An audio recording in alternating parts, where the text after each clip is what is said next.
I'm Teisha Bader with Shalom TV's news update for Thursday, April the 17th, 2014. Hundreds attended the funeral yesterday of 46-year-old Israel Police Chief Superintendent Baruch Mizrahi, who was killed in a terror attack on Passover Eve, Monday, April the 14th. Mizrahi was traveling with his wife Hadass, driving their family to attend the Seder at his in-laws' home in the Hebron area of the West Bank when their car came under gunfire and he was killed. His wife was also hit by bullets, but she was able to steer the car away from the area and call for help. Israeli Prime Minister Benjamin Netanyahu called the murder reprehensible and said it was a result of incitement for which the Palestinian Authority is responsible. Netanyahu said the Palestinian Authority continues to constantly broadcast in its official media programs that incite against the existence of the State of Israel. Last night, this incitement was translated into the murder of a father who was traveling with his family to celebrate the first night of Passover.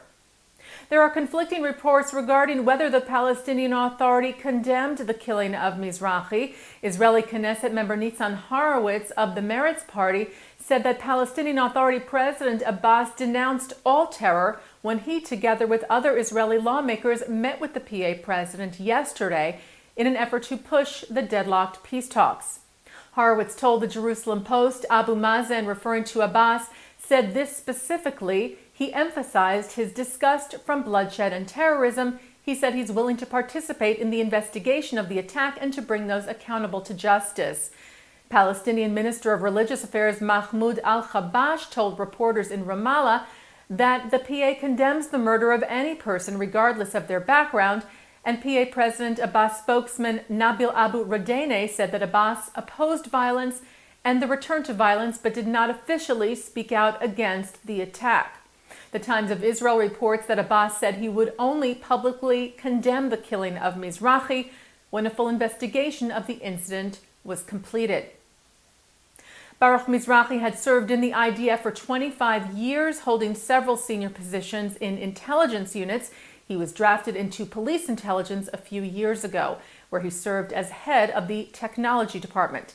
He leaves behind his wife, who is pregnant, and 5 children. The IDF is continuing their search for the shooter or shooters responsible. And a meeting between Palestinian and Israeli negotiators was reportedly postponed after the terror attack near Hebron. The meeting was supposed to take place yesterday. Reuters reports, citing a spokesman for PA President Abbas, that the session had been rescheduled for today at the request of the United States.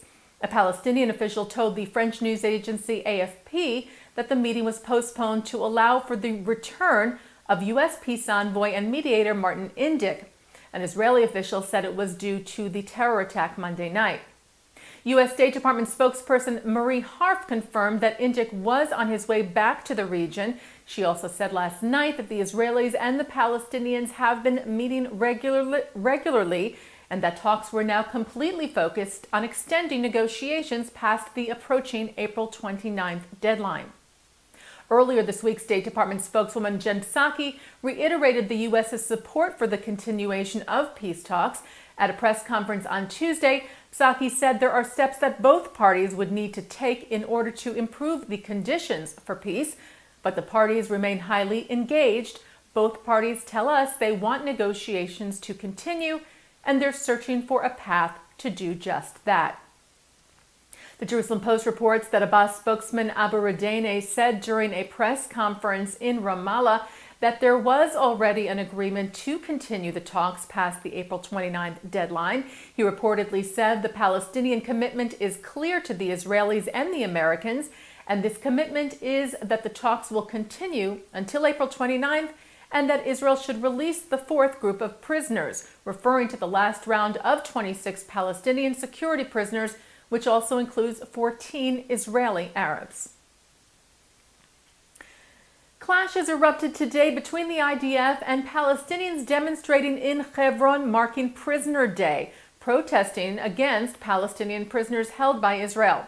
Thousands of Palestinians rallied across the West Bank and Gaza, and in Hebron, a group of demonstrators clashed with IDF forces, throwing rocks at an IDF post. The rioters were dispersed by Israeli security forces.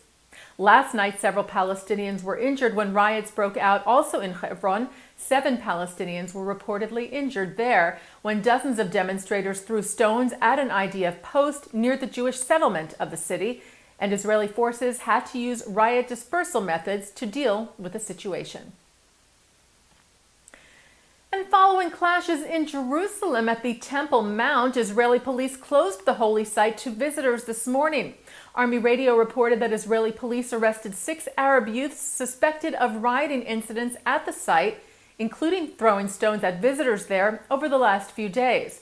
During the arrests, security forces reportedly found some weapons and ammunition, which they have now confiscated for further analysis. Following the fatal shooting attacks at a Jewish community center and Jewish retirement community this past Sunday in Kansas that left 3 people dead, the U.S. Department of Homeland Security held a high-level security briefing with the FBI and the Secure Community Network, the National Homeland Security Initiative of the Jewish Federations of North America, together with the Conference of Presidents of major American Jewish organizations. Over 350 community leaders from Jewish federations, JCCs, synagogues, and other Jewish organizations took part in the teleconference, which took place on Monday, where officials addressed security concerns and also provided updates on the suspect and on the situation. JFNA leadership said that communication with government offices and officials would continue. National Director of the Security Network, Paul Goldenberg, said it was important to remain vigilant and alert, adding that we cannot let this crime of hate instill fear in our Jewish community. We encourage you to celebrate the upcoming Passover holiday without intimidation by this singular act of violence. The deadly attacks in Kansas have now officially been called a hate crime. At a news conference on Monday, Overland Park Police Chief John Douglas said that investigators had, quote, unquestionably determined that this was a hate crime. And U.S. Attorney for the District of Kansas, Barry Grissom, said that federal prosecutors would be filing hate crime charges against 73-year-old Fraser Glenn Cross for the deaths of 69-year-old Dr. William Lewis Corcoran and his grandson, 14-year-old Reet Griffin Underwood, outside the JCC in Overland Park, and of 53-year-old Terry Lamano, who was visiting her mother at Village Shalom. U.S. President Barack Obama spoke of the tragic attacks in Kansas at the annual Easter prayer breakfast at the White House on Monday, where he said that as Americans, we need to stand unified against such terrible violence. The president said we have to keep coming together across faiths to combat the ignorance and intolerance, including anti-Semitism, that can lead to hatred and to violence, because we're all children of God. B'nai B'rith International is helping to make this Passover holiday a little easier for those in need with Project Hope. This annual program distributes kosher for Passover food packages to low-income and elderly Jews through volunteers, who this year will distribute over 2,000 packages. The Community Action Project was created back in the 1960s by B'nai B'rith Brooklyn leaders and has grown over the years to offer help to communities across the country. B'nai B'rith International Executive Vice President Daniel Mariashin said year after year, Project Hope fulfills the B'nai B'rith tenets of helping those in need and connecting them with the Jewish people. He said it's extremely gratifying that B'nai B'rith was able to give these people some respite to enjoy Passover. And turning to our Shalom TV programming for Thursday, April the 17th, Mark Golub is joined tonight on L'chaim by Chief Rabbi of Norway and former Israeli minister and Knesset member, Rabbi Michael Melchior, who talks about his work with the Israel Civic Action Forum and his vision for a religious peace between Israel and the Palestinians. That's tonight on L'chaim at 9 o'clock here on Shalom TV and ShalomTV.com. And that's Shalom TV's news update for Thursday, April the 17th, 2014. I'm Teisha Bader.